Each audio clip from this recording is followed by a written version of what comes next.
Hello everyone. Episode start करूँ इससे पहले अगर आप लोग मेरे चैनल में नए हो तो चैनल को सब्सक्राइब जरूर कर लेना। यहाँ पर हम नया एपिसोड एक्सप्लेन करने वाले हैं। एपिसोड के स्टार्टिंग में दिखाया जाता है माई आई हुई होती है फी के घर पे उसे मिलने के लिए। वहाँ पर उन दोनों में बातचीत होने लगती है और उसके बाद माई ऐसे तो उससे टाइम स्पेंड करने के लिए आई हुई थी, लेकिन अभी फी को और डायरेक्टली पूछ लेती कि क्या तुम मेरी सिस्टर को लाइक करती हो। ये सुनने के बाद फी उससे बोलता है तो मैं क्यों पूछ रहे हो। ये सुनने के बाद माई बोलती कि मैं बस जानना चाहती थी।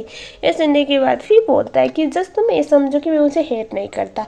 ये सुनने के बाद जो फी था उसको माई बोलते कि कोई बात नहीं, और उसके बाद जो फी था वो उसे बोलता है कि पर तुम भी तो अच्छी हो, तुम्हें भी तो मैं पसंद करता हूँ। ये सुनने के बाद माई तो बहुत खुश होती है। वो बोलती है कि कैसे, तभी वो बोलता है अब देखो तुम मेरी छोटी बहन जैसी हो, तो उस टाइम पे क्या तुम्हें मैं पसंद नहीं कर सकता क्या, बोल के वो स्माइल करता है। ये सुनने के बाद माई थोड़ा डिसअपॉइंट, लेकिन वो दिखाती नहीं है। और उसके बाद जो माई थी वो फी को बोलती है कि तुम प्रे का भी ख्याल इसलिए रखते हो क्योंकि वो भी तुम्हारी बहन जैसी है ना। ऐसे सुनने के बाद फिर रुक जाता है और उसे कुछ भी रेस्पॉन्ड नहीं करता, लेकिन माई भी माहौल को इसे ख़राब करना नहीं चाहती थी, इसीलिए वो इस बात को आगे नहीं बढ़ाती। लेकिन वो ये तो जान चुकी थी कि फी के लिए प्रे थोड़ा स्पेशल है, लेकिन वो इस चीज़ को बर्दाश्त ना कर पाती।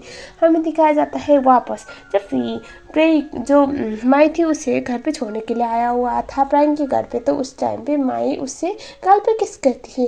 प्री तो शौक में आता है और उसके बाद जो माई थी वो ये बोलती है कि ये किस इस तरह से नहीं की कि मैंने अपने बड़े भाई को किस किया है, इसे कंसिडर मत करना बोलती है। और उसके बाद वो वहाँ से निकल लेती है। फिर बस ये बोलते रह जाता है कि आगे से ऐसी हरकतें मत करना क्योंकि तुम अभी छोटी नहीं हो, तुम 21 ईयर हो चुकी हो। और उसके बाद हमें दिखाया जाता है माई इसी खुशी वाले मोड पे अंदर आ रही होती है और यहाँ पर उसे आवाज़ आता है फ्रैंक का। फ्रैंक ऐसे गिर गई थी तो वहाँ पर वो फ्रैंक को उठाती है, बेड पे लाती है और उसके बाद जो फ्रैंक थी वो ऐसे बहाना लगाती है कि उसके पैर में सच में बहुत बड़ा मोच आ गया है शायद, तो वो उसकी मालिश करने में हेल्प कर रही है। और उसके बाद माई अपनी आंटी की मदद तो क्यों ना करती, और ऐसे भी उसकी तो अभी रिसेंटली स्पॉन्सर थी, इसीलिए वो चुपचाप वहाँ पर मसाज करने के लिए गर्म ऐसे ठंडा आइस लेके आती है और उसके बाद एक कपड़ा लेके आती है और उसके पैर को ठीक करने लगती है। और उसके बाद प्रैंक पास वाली चीज़ें याद कर रही थी किस तरह से जो पीन यानी कि प्रे और माई की मोम वो उसके पैरों के मालिश करने के लिए बोला करती थी विथआउट एनी रीज़न, तो उसके बाद वो वही चीज़ें वो याद कर रही थी। वो तो काफ़ी खुश हो रही होती है और उसके बाद इवन ओ माई को ये बोलती है कि यहाँ पर मेरा पैर दर्द कर रहा है तो क्या तुम ज़मीन में बैठ कर मेरे पैरों पे मलम कर सकती हो। सुनने के बाद माई चुपचाप ओके बोल देती है और उसके बाद वो पैर ऐसे ज़मीन पर बैठती है और उसके पैरों में मालिश करने लगती है। और इस चीज़ का इस नज़ारे का जो प्रैंक थी वो बहुत ज़्यादा मज़ा उठा रही होती है क्योंकि वो तो इनडायरेक्टली अभी जो प्रीन की बेटियों से उसके हरकतों के लिए बदला जो ले रही थी। अब प्रैंक यहाँ पर थोड़ी रुकने वाली थी। वो ऐसे माइक वो सारी ज्वेलरीज दिखाती है जो प्रे बेचने वाली थी, मतलब वो बेच चुकी थी शेयर को खरीदने के लिए। अब शेयर को खरीदने वाली बात प्रैंक को पता नहीं है, लेकिन वो ये बोलते कि पता नहीं तुम्हारी सिस्टर क्या तेज कर रही है और ये देखो इतने सारे ज्वेलरीज है तुम्हारी मम्मा की है।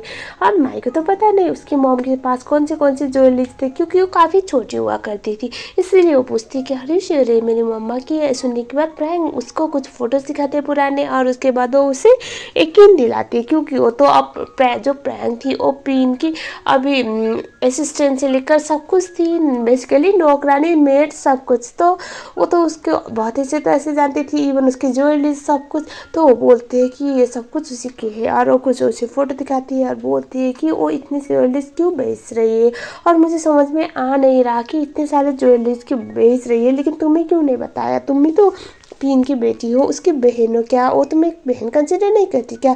माई को तो बहुत ज़्यादा बुरा लग रहा होता है क्योंकि अब उसकी माँ की कुछ यादें थी जो उसके पास थे भी नहीं, फिर भी उसने उसे पूछे बगैर ही भेज दिया, तो उसे बहुत बुरा लग रहा होता है। और उसके बाद जो माई थी वो बोलती है कि मुझे अभी कभी प्रे से बात करनी होगी, लेकिन प्रैंक उसे बोलती है हम अभी नहीं करेंगे, ऐसा लगेगा उसे कि हम उस पर नज़र रखे हुए हैं, वो इस पैसे से क्या करने वाली है उसका इंतजार करते हैं। ये सुनने के बाद जो माई थी वो मान जाती है। और उसके बाद जो माई थी वो प्रैंक को बोलती है कि जब मेरे पास पैसे होंगे तब क्या मैं ज्वेलरी वापस ले सकती हूँ। ये सुनने के बाद जो प्रैंक थी वो बोलती कि कोई बात नहीं, मैं इंतज़ार करूँगी, जब तुम्हारे पास पैसे होंगे तुम वापस ले लेना। ये सुनने के बाद माई को तो अब प्रैंक के लिए और ज़्यादा प्यार आने लगता है। प्रैंक के लिए रिस्पेक्ट उसका और बढ़ गया था और प्रैंक के लिए जो उसके मन में रिस्पेक्ट था वो और ज़्यादा कम होने लगा था।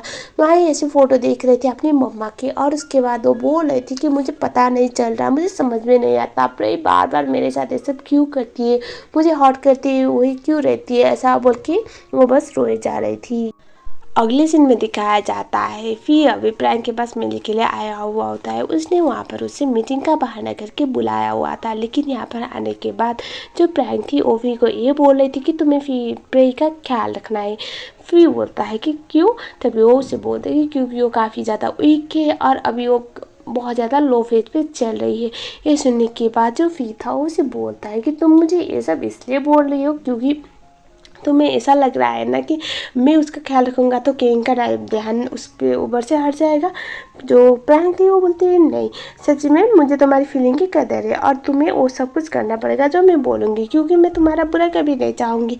ऐसा वो बोल के उसे ऐसे कंधे पे हाथ सहलाती है और उसके बाद उसे ऐसे कोई पालतू कुत्ते की तरह पीछे हटवाती है। ये सुनने के बाद तो फीको तो बहुत ज़्यादा गुस्सा आता है और उसे बोलता है तुम्हें क्या लगता है मैं तुम्हारा पति तो बिल्कुल भी नहीं हूँ, मेरा भाई बेवकूफ़ था जिसने तुम जैसी लड़की को प्यार किया और तुमसे शादी की, तुम बस मुझे इस्तेमाल करना चाहती हो केंग का ध्यान हटाने के लिए प्रे के ऊपर से।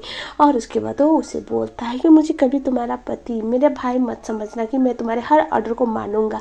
और तभी वो उसे बोलता है अगर तुम उस टाइम पे प्रे के पास ना गई होती अपने पति को लेकर और उसके मैरिज होने के बाद उसको अगर बताई होती तो प्रे कभी भी तुम्हारे हस्बैंड के आसपास ना आती, नॉब के आसपास ना आती। तुमने उसके फीलिंग का मजाक बनाया, उसके फीलिंग के साथ खेला, तब जाके तुम दोनों ने मिलके प्रे को धोखा दिया हुआ था और अभी तुम लोगों को ऐसा लग रहा है दोबारा वही कर रहे हो तुम लोग।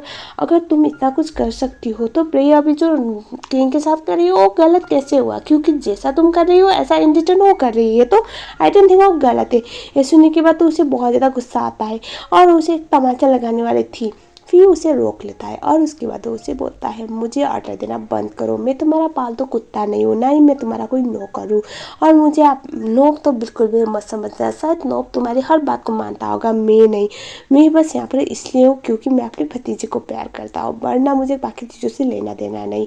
और अच्छा हुआ ना मेरा भाई मर गया और उसको मजबूर किया तुमने बाहर जाके प्यार होने के लिए, क्योंकि तुम जैसी लड़की से कोई प्यार कर ही नहीं सकता जो सिर्फ खुद कर, जो सिर्फ दूसरों को अपने मतलब के लिए इस्तेमाल करना जानती हो। तुमने कभी उसे प्यार किया ही नहीं होगा, बस तुमने तो ये सोचा होगा कि तुम उसे कभी अपने फ़ायदे के लिए इस्तेमाल करोगी और तुमने कर लिया। और अभी ये देखो नतीजा क्या हुआ। अगर तुम इतना कुछ कर सकती हो प्रेई के साथ उसकी फैमिली से बदला लेने के लिए तो एट द पॉइंट अगर प्रेई इतना कुछ कर रही है तो इट्स नॉट रॉन्ग। मुझे नहीं लगता अगर वो किंग का इस्तेमाल करेगी तो भी गलत होगा। ऐसा वो बोलता है और उसके बाद वो उससे बोलता है अपने हाथ पे रहो, तुम बस मेरे भतीजे की माँ हो, मेरी भाभी नहीं, क्योंकि मेरा भाई मर चुका है और मेरे भाई के मरने के बाद तुम्हारा और मेरा कोई इतना खास रिश्ता नहीं है, बोलता है वहाँ। उसके बाद वो वहाँ से निकल लेता है। प्रैंक को तो इतना लेक्चर सुनने के बाद कोई उसको आईना दिखा रहा था, ये देखने के बाद तो बहुत ज़्यादा गुस्सा आ रहा था। अगले सीन में दिखाया जाता है अभी फिर से माई और फी को। अभी जो फी था वो माई की एक एग्जीबिशन की प्रिपरेशन के लिए उसकी मदद करने के लिए आया हुआ था। यहाँ पर माई उसके साथ बहुत क्लोज हो रही थी। फिर ये चीज़ नोटिस तो कर रहा था, लेकिन अभी भी उसके लिए वो उसकी बहन जैसी है ना, तो उसको इतना हॉट करना नहीं चाहता था। और हमें दिखाया जाता है दावा नहीं सब देख लेती है और उसके बाद वहाँ पर फी को ये बोल के लेके चली जाती है कि ये मेरा एक्स बॉयफ्रेंड है और हमारा कुछ चक्कर चल रहा है, तो प्लीज़ हाँ तुम बच्ची हो, बच्ची दूर ही रहो, ऐसा बोल के वहाँ से निकल लेती है। और बाहर जाने के बाद फिर उसे पूछता है कि तुम क्या कर रही थी। कहीं ना कहीं शायद फिर समझ रहा था कि डाउन इसकी मदद कर रही है। तभी जो डावन थी वो उसे बोलती है देखो वो तुम्हें पसंद करती है। ये सुनने के बाद फिर बोलता है कि नहीं ऐसा नहीं हो सकता।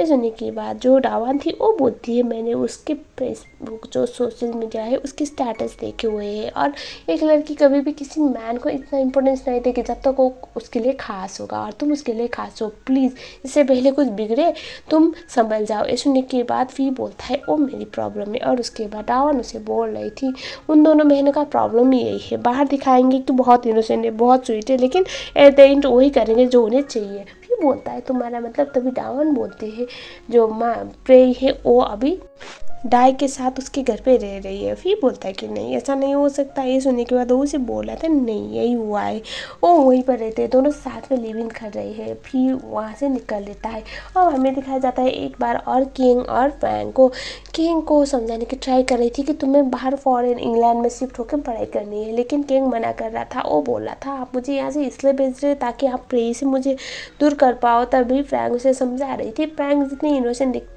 जो प्रे है वो जितनी इनोसेंट दिखती है वो बिल्कुल भी नहीं है, वो तुम्हारा इस्तेमाल कर रही है मुझसे बदला लेने के लिए।